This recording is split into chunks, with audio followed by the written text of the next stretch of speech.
Chapter 25. And now it came to pass in the commencement of the 29th year of the judges that Ammoron sent unto Moroni desiring that he would exchange prisoners. And it came to pass that Moroni felt to rejoice exceedingly at this request, for he desired the provisions which were imparted for the support of the Lamanite prisoners for the support of his own people, and he also desired his own people for the strengthening of his army.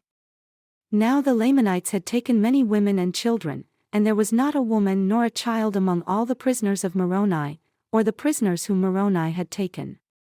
Therefore, Moroni resolved upon a stratagem to obtain as many prisoners of the Nephites from the Lamanites as it were possible. Therefore he wrote an epistle and sent it by the servant of Ammoron, the same who had brought an epistle to Moroni.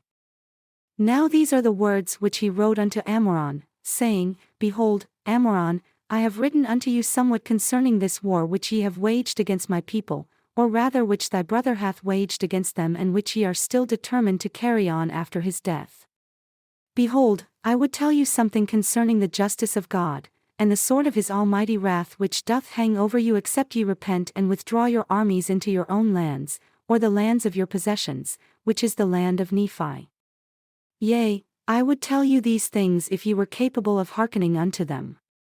Yea, I would tell you concerning that awful hell that awaits to receive such murderers as thou and thy brother have been except ye repent and withdraw your murderous purposes, and return with your armies to your own lands.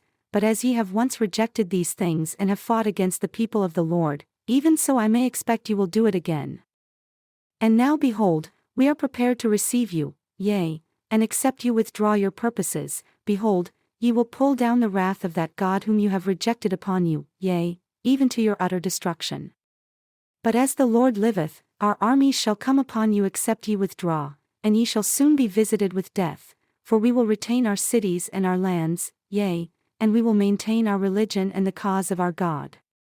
But behold, it supposeth me that I talk to you concerning these things in vain, or it supposeth me that thou art a child of hell. Therefore, I will close my epistle by telling you that I will not exchange prisoners save it be on conditions that ye will deliver up a man, and his wife, and his children for one prisoner. If this be the case that ye will do it, I will exchange. And behold, if ye do not this, I will come against you with my armies. Yea, even I will arm my women and my children, and I will come against you, and I will follow you even into your own land, which is the land of our first inheritance. Yea, and it shall be blood for blood, yea, life for life, and I will give you battle even until you are destroyed from off the face of the earth. Behold, I am in my anger, and also my people, ye have sought to murder us, and we have only sought to defend our lives. But behold, if ye seek to destroy us more, we will seek to destroy you, yea, and we will seek our lands, the lands of our first inheritance. Now I close my epistle. I am Moroni, I am a leader of the people of the Nephites. Now it came to pass that Ammoron, when he had received this epistle, he was angry, and he wrote another epistle unto Moroni. And these are the words which he wrote, saying, I am Ammoron, the king of the Lamanites, I am the brother of Amalickiah whom ye have murdered. Behold, I will avenge his blood upon you, yea, and I will come upon you with my armies, for I fear not your threatenings. For behold, your fathers did wrong their brethren, insomuch that they did rob them of their right to the government when it rightfully belonged unto them. And now behold, if ye will lay down your arms and subject yourselves to be governed by those to whom the government doth rightly belong, then will I cause that my people shall lay down their weapons and shall be at war no more. Behold, ye have breathed out many threatenings against me and my people, but behold, we fear not your threatenings.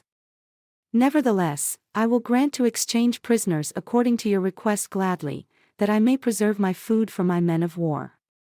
And we will wage a war which shall be eternal, either to the subjecting the Nephites to our authority, or to their eternal extinction. And as concerning that God whom ye say we have rejected, behold, we know not such a being, neither do ye. But if it so be that there is such a being, we know not but that he hath made us as well as you. And if it so be that there is a devil and a hell, behold, will he not send you there to dwell with my brother whom ye have murdered? Whom ye have hinted that he hath gone to such a place. But behold, these things matter not.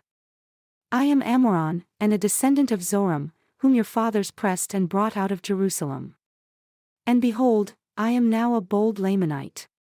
Behold, this war hath been waged to avenge their wrongs, and to maintain and to obtain their rights to the government. And I close my epistle to Moroni. Now it came to pass that when Moroni had received this epistle, he was more angry, because he knew that Ammoron had a perfect knowledge of his fraud, yea, he knew that Ammoron knew that it was not a just cause that had caused him to wage a war against the people of Nephi. And he said, Behold, I will not exchange prisoners with Ammoron save he will withdraw his purpose as I have stated in my epistle, for I will not grant unto him that he shall have any more power than what he hath got. Behold, I know the place where the Lamanites doth guard my people whom they have taken prisoners. And as Ammoron would not grant unto me mine epistle, behold, I will give unto him according to my words, yea, I will seek death among them until they shall sue for peace. And now it came to pass that when Moroni had said these words, he caused that a search should be made among his men, that perhaps he might find a man who was a descendant of Laman's among them. And it came to pass that they found one whose name was Laman, and he was one of the servants of the king who was murdered by Amalickiah. Now Moroni caused that Laman and a small number of his men should go forth unto the guards who were over the Nephites. Now the Nephites were guarded in the city of Gid, therefore Moroni caused that Laman, and a small number of men who were appointed, to go with him. And when it was evening, Laman went to the guards who were over the Nephites, and behold, they saw him a-coming and they hailed him. But he saith unto them, Fear not. Behold, I am a Lamanite. Behold, we have escaped from the Nephites and they sleepeth, and behold, we have took of their wine and brought with us.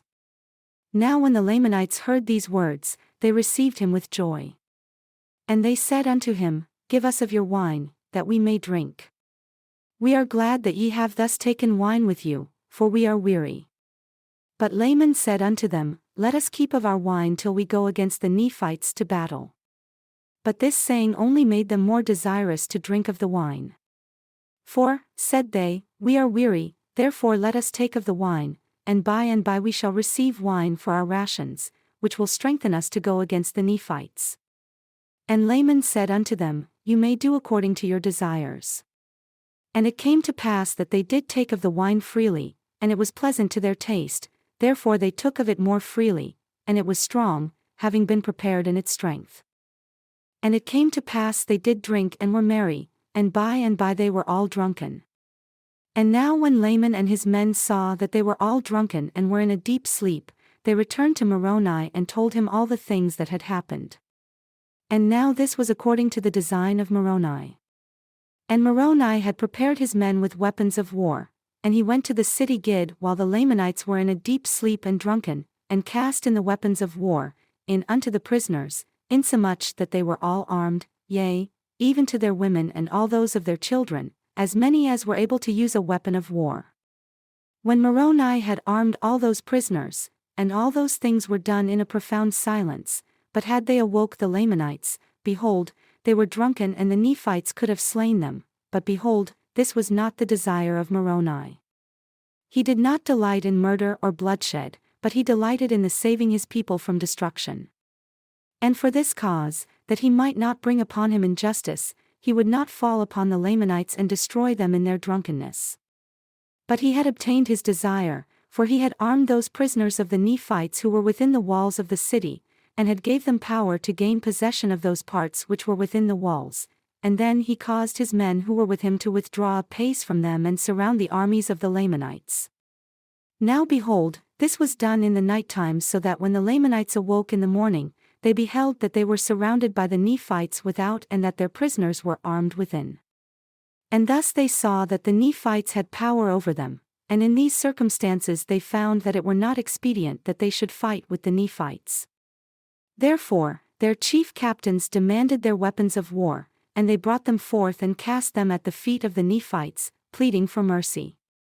Now behold, this was the desire of Moroni.